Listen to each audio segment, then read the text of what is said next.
बोलिए मेरे बांके बिहारी लाल की जय।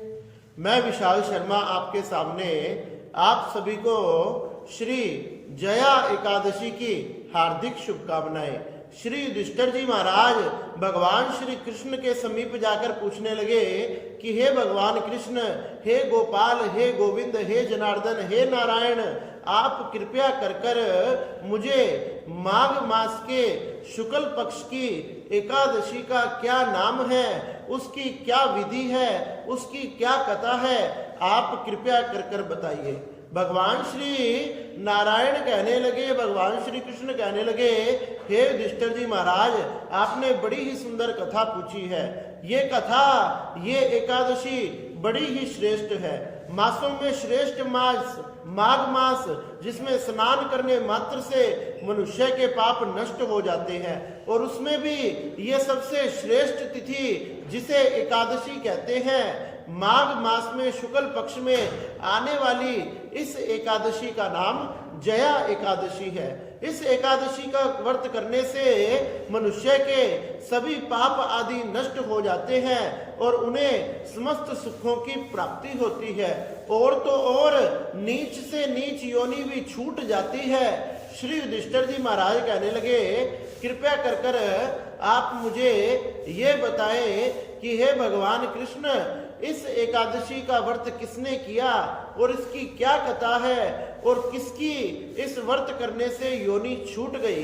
तो भगवान श्री कृष्ण कहने लगे कि पद्म पुराण के अनुसार कथा आती है कि एक समय देवताओं के राजा जो इंद्र है वह बड़े ही सुख से स्वर्ग में रह रहे थे। स्वर्ग में रहते हुए सभी देवताओं से सेवित थे तथा सभी देवता तथा इंद्र जी अपने सिंहासन पर बैठे हुए अप्सराओं का नृत्य देख रहे थे। जहां कल्प वृक्ष के पास में 50 करोड़ नृत्यिकाएं अपना नृत्य कर रही थी, और वहां एक पुष्पदंत नाम का गंधर्व गान कर रहा था।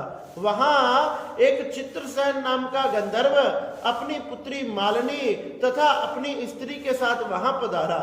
जब वहां पधारा तो वहां उसकी पुत्री जो मालिनी थी, उसका पुत्र पुष्पदंत और पुष्पदंत का पुत्र माल्यवान वहां पधारा।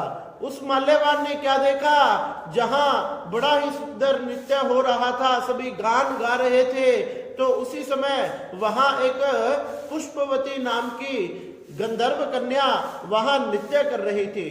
पुष्पवती नाम की गंधर्व कन्या को जब माल्यवान ने देखा तो उसका मन मोहित हो गया, और जैसे ही पुष्पवती नाम की कन्या ने माल्यवान को देखा तो उसका भी मन मोहित हो गया।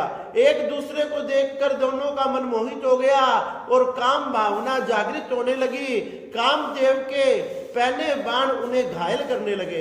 इस प्रकार परस्पर जब दोनों के नेत्र एक दूसरे को देखने लगे तो इंद्र ने देखा कि ये मेरी सभा में क्या हो रहा है। जब दोनों के नेत्र एक दूसरे से मिलने लगे तो ना ठीक से नृत्य हो पा रहा था, ना ठीक से गान हो पा रहा था। इंद्र को इससे बड़ा क्रोध आया।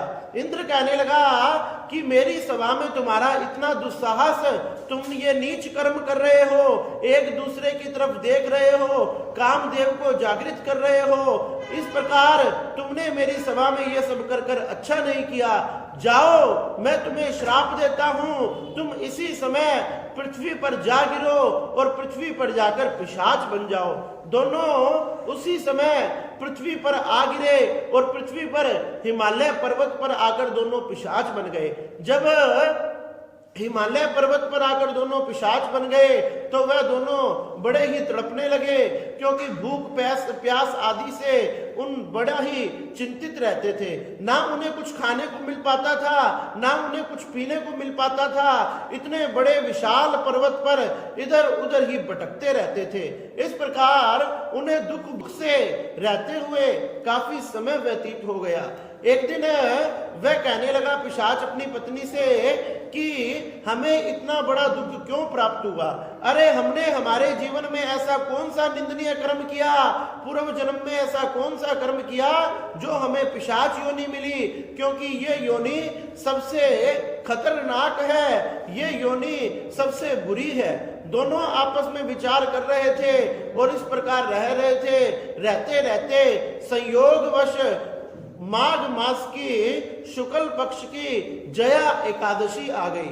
जब माघ मास की इतनी सुंदर जया एकादशी आई तो उस दिन भी उन दोनों को खाने पीने को कुछ नहीं मिला। जब दोनों को खाने पीने को कुछ नहीं मिला तो दोनों निराहार ही रहे और इस प्रकार निराहार रहते हुए पूरा दिन व्यतीत हो गया। जब पूरा दिन व्यतीत हो गया, रात्रि में सर्दी अधिक होने के कारण उन दोनों को नींद नहीं आई और दोनों कांपते रहे।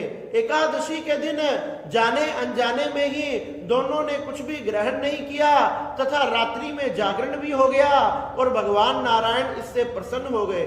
भगवान नारायण की कृपा से द्वादशी के दिन उन दोनों की वह पिशाच योनि छूट गई और इस एकादशी के व्रत के प्रभाव से भगवान नारायण की कृपा से दोनों को बड़ी सुंदर देह की प्राप्ति हुई।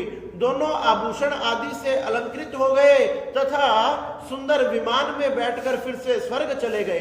जब वह दोनों स्वर्ग में चले गए तो इंद्र की सभा में जाकर इंद्र को प्रणाम नमस्कार किया। इंद्र ये देखकर चकित रह गया। इंद्र कहने लगा कि जब मैंने तुम्हें श्राप दिया था तो ऐसा कौन है जिसने ये शाप छुड़वा दिया? जब वह दोनों कहने लगे कि हमने भगवान वासुदेव का, भगवान नारायण का जाने अनजाने में श्री जया एकादशी का व्रत किया था, उस व्रत के प्रभाव से ही इंद्रदेव हमें दोबारा इस तन की, हमें दोबारा इस देह की, हमें दोबारा इस योनि की प्राप्ति हुई। ये भगवान की कृपा है। जब इंद्र ने सुना कि जया एकादशी के प्रभाव से इनका शाप मोचन हो गया तो इंद्र भगवान कहने लगे कि जया एकादशी बड़ी ही श्रेष्ठ है। जो व्यक्ति इसका व्रत करेगा, जो भगवान नारायण का, शंकर का पूजा पाठ करेगा, इन दोनों में भेद नहीं मानेगा, इन दोनों की पूजा करने वाले के सभी पाप नष्ट हो जाएंगे, नीच से नीच योनि छूट जाएगी तथा उन्हें फिर स्वर्ग की प्राप्ति होगी। इस प्रकार से भगवान श्री कृष्ण ने श्री युधिष्ठिर जी महाराज को ये बड़ी ही सुंदर जया एकादशी की कथा सुनाई, जिसका व्रत करने से मनुष्य की, मानव की नीच से नीच योनि, नीच से नीच निंदित कर्म, पाप आदि नष्ट हो जाते हैं। उन्हें दिव्य देह की, दिव्य धाम की प्राप्ति होती है। इसलिए भगवान श्री कृष्ण कहते हैं कि हे युधिष्ठिर महाराज, ये माघ मास में आने वाली श्री जया एकादशी का व्रत सभी ने करना चाहिए। ये समस्त सुखों को प्रदान करने वाला, भगवान नारायण की भक्ति देने वाला तथा भगवान के दिव्य धाम को प्रदान करने वाला है। बोलिए नारायण भगवान की जय।